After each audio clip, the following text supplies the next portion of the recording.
I came home 4 days early because I missed my husband. That is the plain, embarrassing truth of it.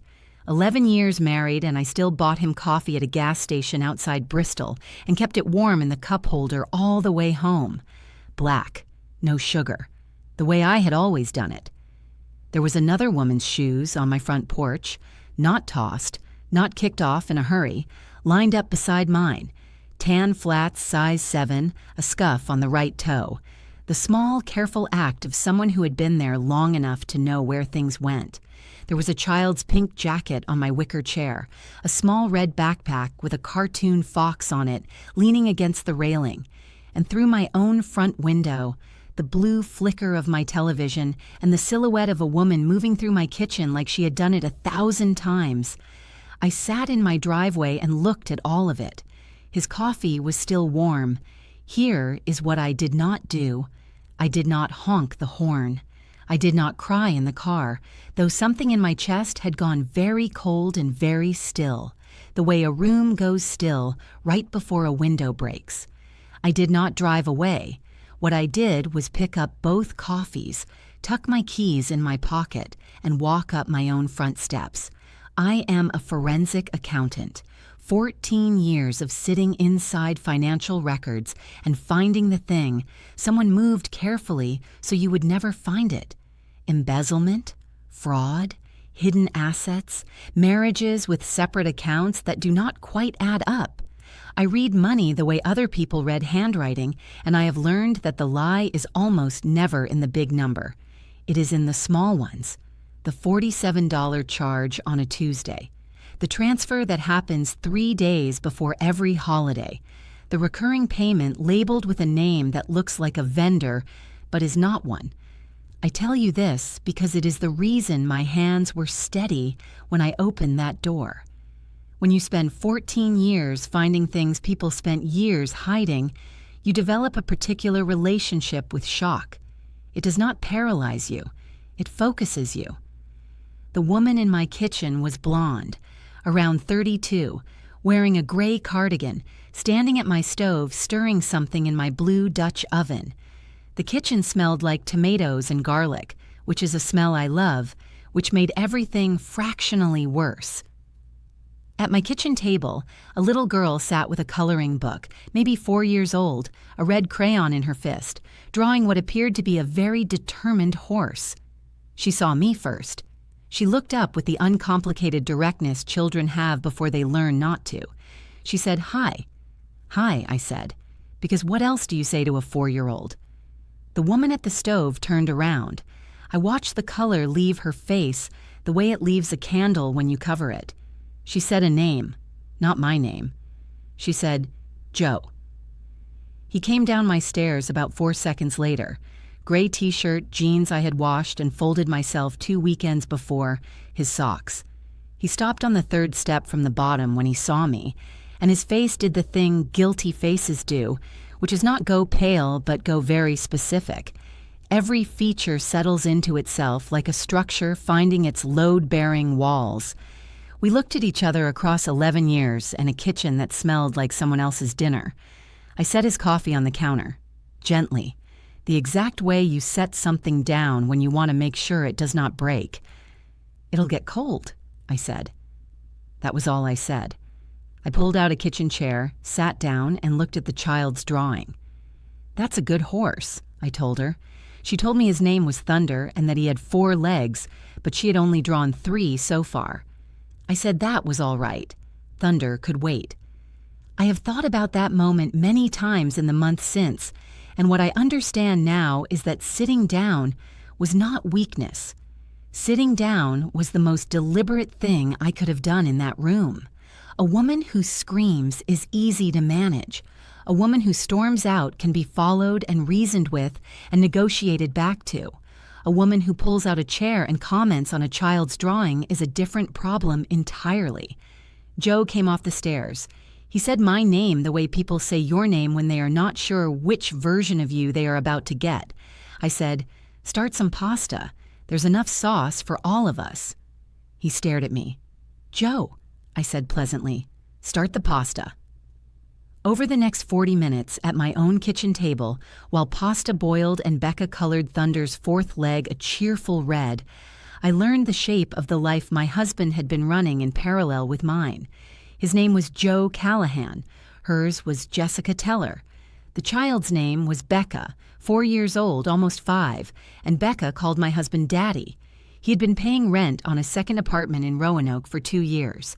He had met Jessica at a conference in Nashville 3 years ago, which puts the start of it during what I had believed was an unusually good stretch of our marriage. A whole other Tuesday life, assembled piece by piece in the gaps I had never thought to look at. I learned all of this calmly. I asked the questions that needed asking. I listened to the answers. I did not perform a single thing. Here is what Jessica did, which I want to be fair about because she is not the villain of this story, as much as I wanted her to be sitting there in her gray cardigan in my kitchen. She did not cry or apologize in the desperate rushing way of someone managing a scene. She sat when I asked her to sit. She answered in a voice that was controlled and tired and a little ashamed. And when Becca asked if the pasta was ready yet, she said, "Almost, baby," and tucked the child's hair back from her forehead with the automatic tenderness of a mother who has done that gesture so many times it has become as unconscious as breathing. I watched that gesture. I filed it where I file things. Joe talked the way he always did when he was scared. He used the word complicated 4 times in 12 minutes, which is what people say when they mean it was simple but do not want to say so. He said he never meant for this, and I let that go because nobody ever means for it exactly, and meaning for it is not actually the point. He looked at me from the stairs and waited to see which Nora he was getting. He was getting the one who had watched her mother cry at kitchen tables and had decided at 14 that she would rather be the woman at the stove. I grew up understanding that tears are honest, but they are not strategic, and that some rooms require strategy before they can hold any truth at all. I served the pasta, all 4 of us. I put Parmesan on the table and bread because there was a loaf on the counter, and I got Becca a small cup of apple juice because she asked for juice, and you do not tell a 4-year-old that the refrigerator she is asking from belongs to a woman whose life her father has been quietly running in parallel for 3 years. Becca could not have known. Becca was not responsible for any of it. Becca just wanted apple juice and had no idea that the woman handing it to her was doing the hardest arithmetic of her adult life. Joe watched me give his daughter apple juice, and something moved through his face that I do not have a clean word for. Not guilt, exactly. Something older than guilt and less useful. I sat back down and ate the dinner I had not cooked. It was good. Jessica could cook.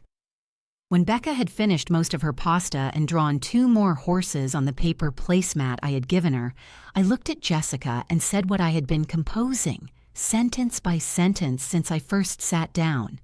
I need you to understand something, not to make you feel worse than you already do, just because I think you deserve the truth of this situation the same as I do, and you are not going to get it from him without some help. I nodded at Joe, who had stopped eating.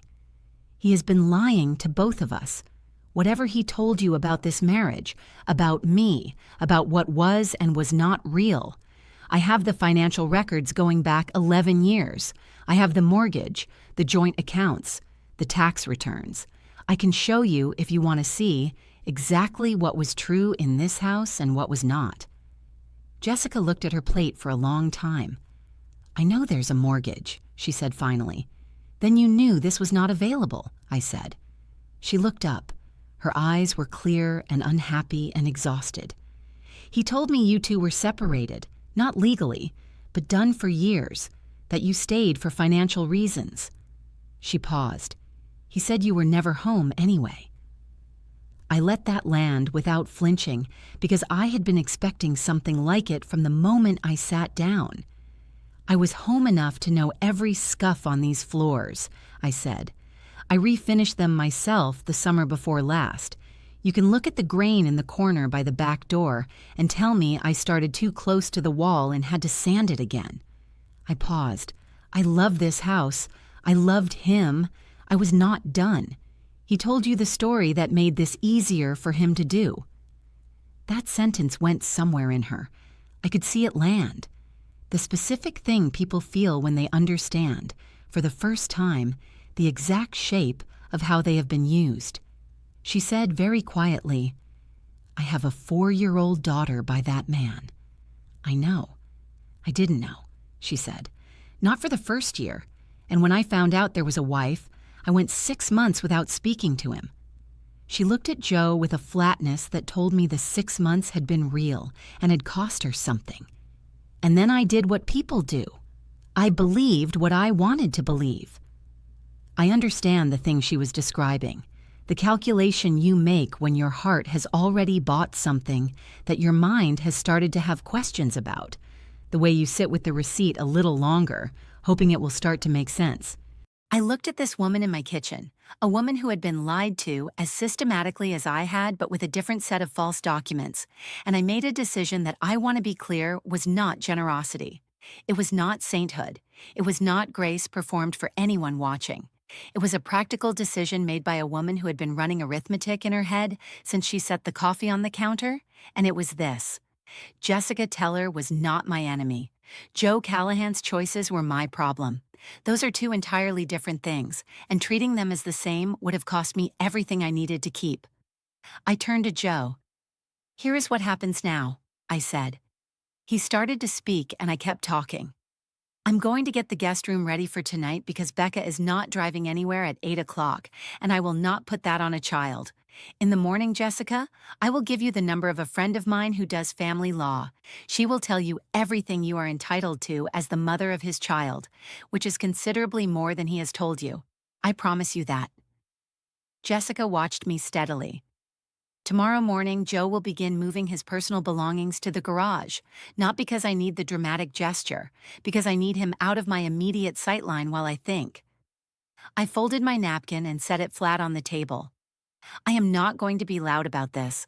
I am not going to make phone calls tonight that I will regret in the morning. I am not going to send anyone a message or post anything anywhere or do any of the things that would feel good right now and cost me later. I have an attorney. I have a forensic accountant's understanding of every asset we share, and I have been sitting in this chair composing the rest of my life for the last 2 hours while you watch me feed your daughter apple juice in my kitchen." I looked at him directly. "So understand that the screaming version of this, the throwing things version, that is not coming. What is coming is careful. What is coming is documented. What is coming is me." The kitchen was very quiet. Becca asked if there was more bread. I got her more bread. That night, I made up the guest room with clean sheets and a spare blanket, and left a new toothbrush on the bed still in its packaging. Jessica stood in the doorway and watched me tuck the corners, and after a while she asked, "Why are you doing this?" "Because your daughter has to sleep somewhere that is not a car," I said, "and because being angry at you right now would be like being angry at the house for having his name on the deed." I smoothed the blanket. My mother was a difficult woman about a lot of things, but she taught me that how you treat someone in their worst moment says more about you than anything you will ever do in your best one. Jessica was quiet. Then she said, "She sounds like she was something." "She was," I said. I went down the hall, closed my door, sat on the edge of my bed, and let myself feel the full weight of what the day had been. I did not sleep for a long time. I lay in the dark and thought about 11 years, about the coffee I had bought in Bristol, about the grain of the hardwood floor in the corner by the back door where I had sanded it twice to get it right, about a child named Becca who drew horses named Thunder and had no idea that any of this was happening around her and would not know if I had anything to do with it until she was old enough to understand that the harm belonged to the adults and not to her. I cried once, quietly, 5 minutes. Then I turned on my lamp, got out my notebook, and began writing down what I needed to do in the morning. I do not fall apart at the numbers. I find them, record them, and follow them wherever they go.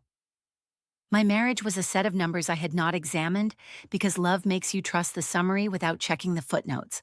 I was finished trusting summaries. In the morning, Becca ate cereal at my kitchen table, her small feet not quite reaching the floor, and told me very seriously that dogs are better than cats because cats do not care about you and dogs care about you a lot. I told her that sounded right. She ate 3 more bites and told me her dog's name was Captain, and that Captain slept at the foot of her bed and was afraid of the vacuum cleaner. I told her Captain sounded like a very sensible dog. She smiled the way children smile when an adult has confirmed something they already knew was true. Joe came downstairs. I gave him his coffee, black, the same as always, and a piece of paper with my attorney's name and number. He looked at the paper. He looked at Becca eating cereal. He looked at me. "I'm sorry, Nora," he said. I had been waiting for it since the porch. I had thought through the night about what I would say back to it, and in the end I said the truest thing I had. "I know you are. That doesn't change what I'm going to do, but I know you are." He nodded. He drank his coffee. He did not argue. That was the first decent thing he had done in 3 years, and I want to give credit where it is owed. Jessica took Becca out to the car around 8:30, and I walked them to the porch. She stopped at the bottom of the steps and turned back, and I thought she was going to say something complicated, something that would require a response I had not prepared. But what she said was simple. "Thank you. For last night. For the room." She looked down at her daughter. "She won't understand it until she's much older, but I will." "Get the legal consultation," I said. "Don't let him tell you what you're entitled to. Get it from someone whose only job is to tell you the truth." "I will," she said. I believed her. I still do. She buckled Becca into her car seat and backed out of my driveway, and I stood on my porch in the October morning air and let the quiet be exactly what it was. The next weeks were not dramatic in the way people expect. There was no screaming match. There was an attorney and a financial audit I ran myself after hours in my own home office, with the same focus I bring to every client file, which turned up 3 accounts he had not mentioned and a pattern of transfers to Roanoke over 26 months that told the whole story in numbers the way a good ledger always does. There was a mediation. There was a settlement my attorney described as thorough, which is attorney language for the other side did not enjoy it. There was a morning in March when the last box left, and I stood in my kitchen alone for the first time in 11 years, and the house was mine in a way it had not been even when I was in it, because a house you share with a lie is never fully yours. Jessica took the consultation. She got what she was entitled to, and a formal acknowledgement of paternity on the record, which matters for Becca in ways that go far beyond the immediate. She sent me one message months later through the attorney. Short. She said she hoped I was all right. She said she was. She said Becca had started kindergarten and was drawing horses on everything. I read that message 3 times and thought about what it means to be 2 women standing on opposite sides of the same lie, and what it costs both of you, and how the man who built the lie is the only one who owes either of you anything, and how understanding that is not the same as being fine with it, but it is the thing that lets you stop carrying weight that was never yours. I got a dog in January. A 3-year-old rescue named Albert, afraid of the dishwasher, sleeps at the foot of my bed. My floors are still beautiful. My home office has my name on the mortgage and nobody else's. I drink my coffee with cream, and I do not buy the second cup anymore, and it turns out that is a small grief you get over faster than you think. On a Tuesday in April, 6 months after the porch, I was working late at the kitchen table when a song came on the radio that Joe and I had danced to at a cousin's wedding about 6 years before. I let it play, all the way to the end, and I sat in the quiet of my own kitchen that smells like coffee and dog and Albert's very specific brand of wet fur, and I thought about something I have known for 14 years but had forgotten to apply to myself. The lie is almost never in the big number. It is in the small ones.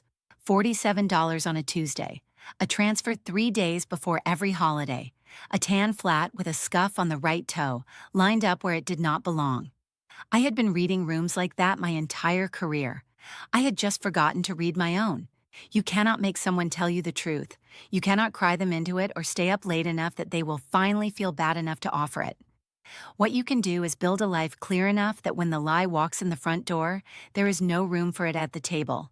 And when it sits down anyway, as lies will, you can look at it across 11 years and a bowl of someone else's pasta and say, "I see you. I have always been able to see you. I was just waiting for you to run out of places to hide." Calm is not weakness. Calm is how you survive the rooms that were built to break you. If this story moved you, share it with someone who needs to remember what steady looks like. Subscribe. I will see you in the next one.